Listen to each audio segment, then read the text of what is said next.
On July 4th, 1187, the Battle of Hattin marked a significant moment in the Crusades as Saladin led a formidable Muslim army against the forces of Guy of Lusignan, the King of Jerusalem. The Crusades began as a religious and political struggle between Christians and Muslims, seeking control over the Holy Land, marking centuries of conflict. In preparation for the battle, Saladin united various Muslim factions across Syria and Egypt, consolidating his power and resources. Conversely, Guy of Lusignan struggled with dissent among his ranks, faced with the challenge of uniting a fractured army of crusaders. The two armies faced each other in the arid terrain of Hattin, with heat rising from the ground and the tension palpable in the air. As the day progressed, Saladin's forces launched a strategic assault against the Crusaders, aiming to deplete their morale and resources. Guy attempted to rally his troops, emphasizing the need for courage and unity as they faced overwhelming odds against Saladin's numerically superior army. The fighting escalated with fierce clashes, swords clashing against armor, and the sounds of battle echoing through the valley.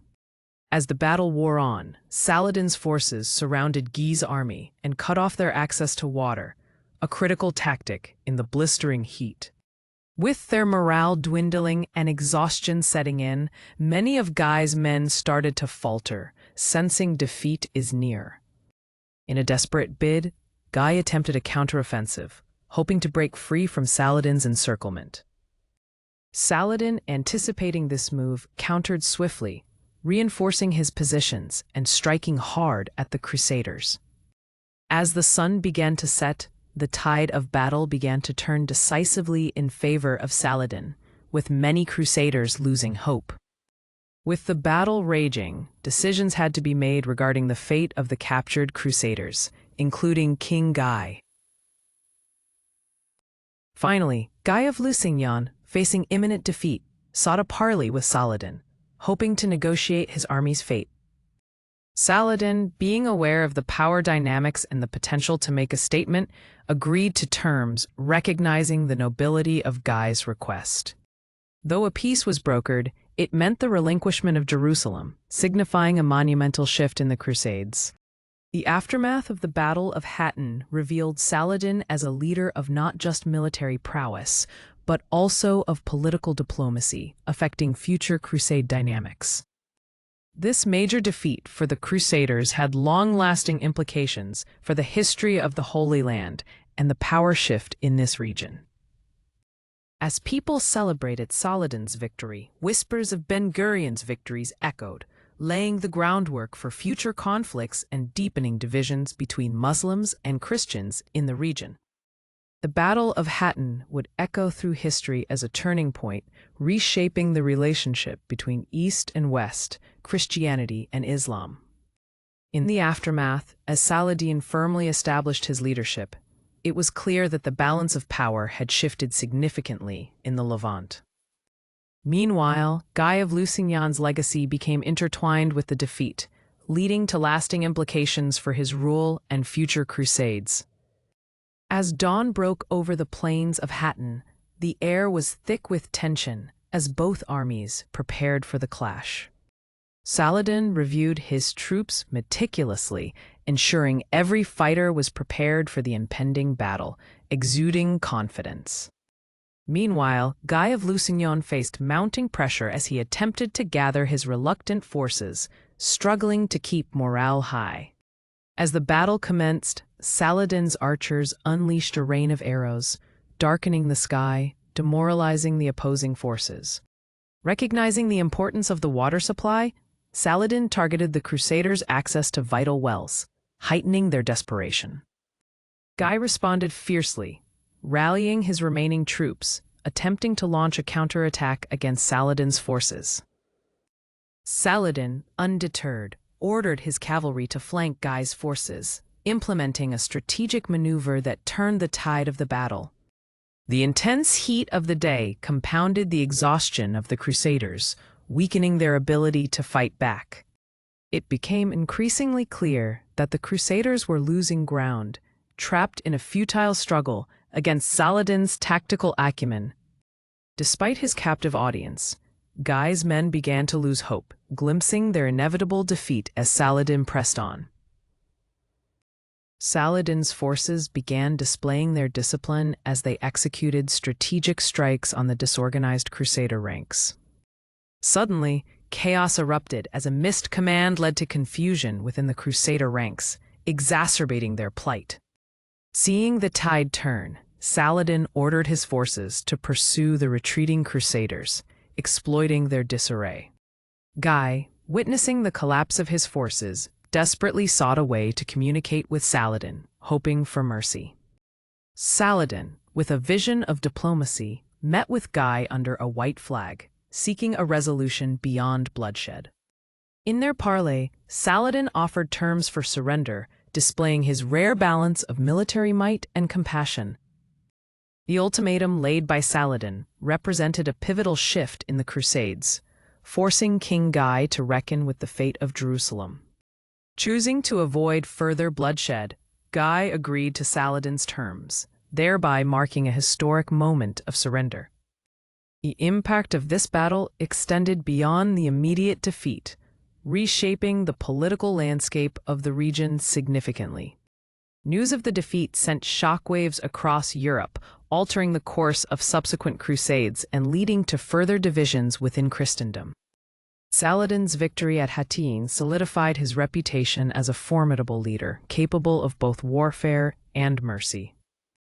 Ultimately, the Battle of Hattin raised questions about the sustainability of Crusader missions in the Holy Land, marking a turning point in the Crusades.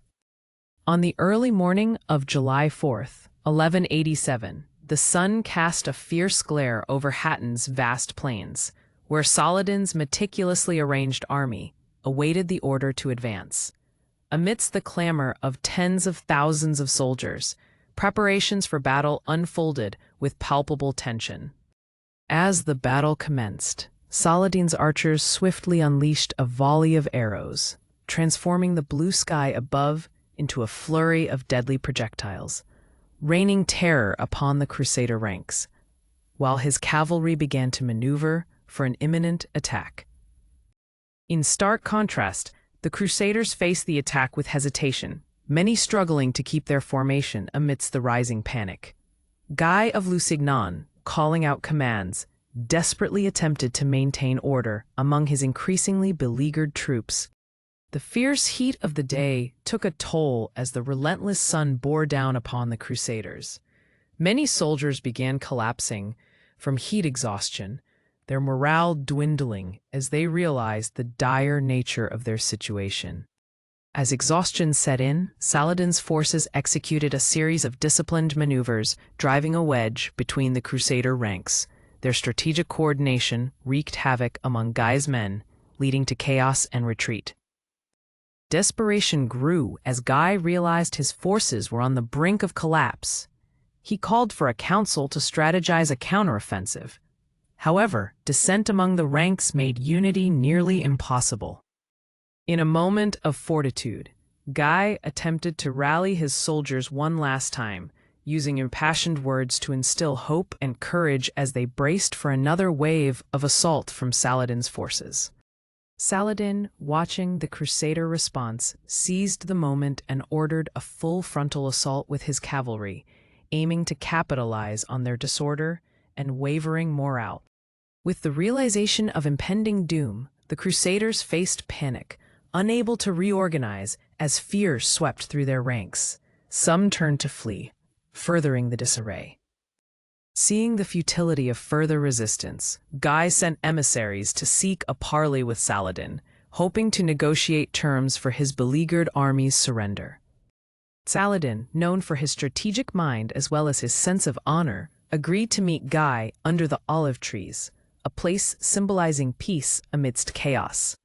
During their meeting, Saladin offered generous terms, aiming to ensure the safety of the Christian inhabitants of Jerusalem and emphasizing the well-being of those who would lay down their arms. Guy, racked with emotions, ultimately resolved to accept Saladin's terms, recognizing the futility of continued bloodshed for his dwindling forces. With the agreement reached, the sound of battle faded, replaced by a solemn understanding. Saladin assured the Crusaders that their passage would be safe, marking an end to the conflict at Hattin.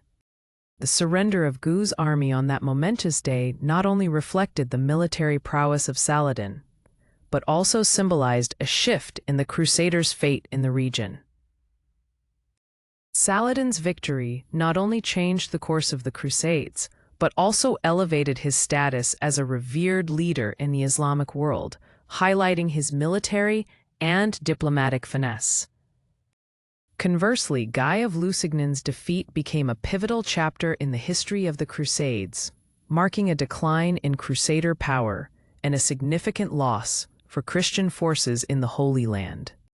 This battle decisively altered the landscape of the Holy Land, leading to increased tensions and divisions, affecting future conflicts between the two faiths. Ultimately, the Battle of Hattin was not just a military defeat, but a thesis in leadership, showcasing the strengths and falling shortcomings of both Saladin and Guy of Lusignan.